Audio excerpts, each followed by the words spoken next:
United States in 1995.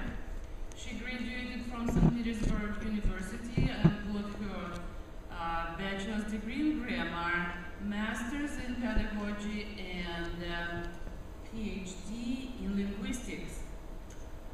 She's been teaching for over 30 years. Right now, she's teaching at Washington State University. She's also a writer. She wrote 2 books, and one of them is Why Birches Are White. If you're interested in her personal story, how she got here, you can purchase them at Amazon.com, the books. She's happily married with 4 children who are grown up and out of the nest. She's currently living in Moscow, but not in Russia, but in Idaho. She has a lot of hobbies. Her latest one is exploring American national parks, and she tries to visit one each year. But her biggest passion is teaching English. Please welcome Elena Smith.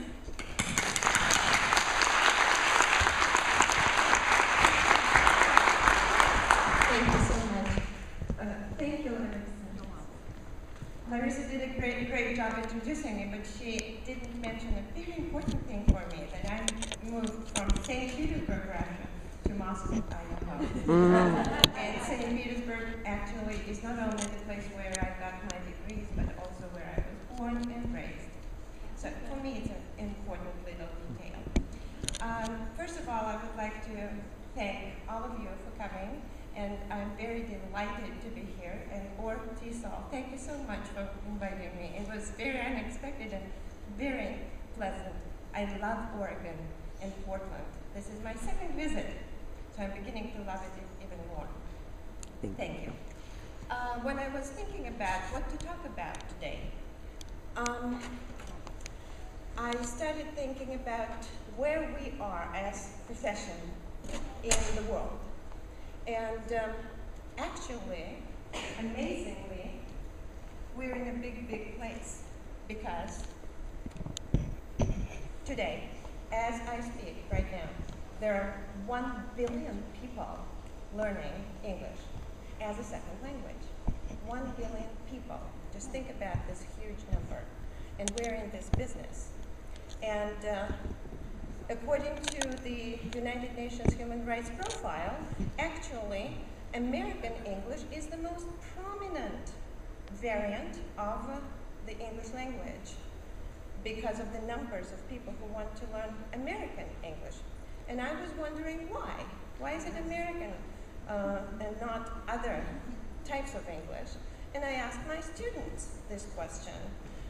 Each time they come to my classes to learn English, I always ask them, why did you choose to come to America? And they, as a rule, say, I want a better education. A better education. And all of us here are very critical of American education, and we say, no, we're not doing a good job, we're this and that.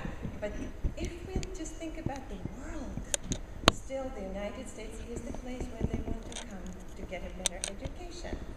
Why people want a better education? Because when you are educated, you're also free. You have a much freer mind. And it comes from the ancient Greeks.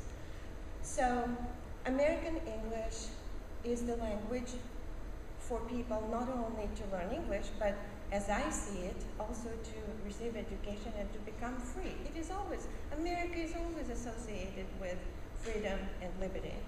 And so that brought me to our major symbol. I love symbols. I think people create symbols for a reason. And one of my favorite symbols is the woman